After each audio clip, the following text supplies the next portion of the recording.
মোতালেব ট্রেনের কামরায় উঠতে যাচ্ছে। মোনা আর থাকতে পারল না। প্রায় ফিসফিস করে বলল, মোতালেব ভাই, অয়ন ভাইকে তো দেখছি না। উনি আপনাদের সঙ্গে যাচ্ছেন না? মোতালেব বিরক্ত মুখে বলল, যাওয়ার তো কথা, গাধাটা এখনো কেন আসছে না কে জানে। ট্রেন মিস করবে।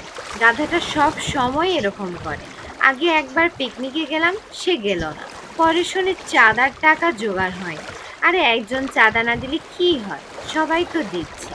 মোনা ক্ষীণ স্বরে বলল, ওনার কি টাকার জোগাড় হয়নি?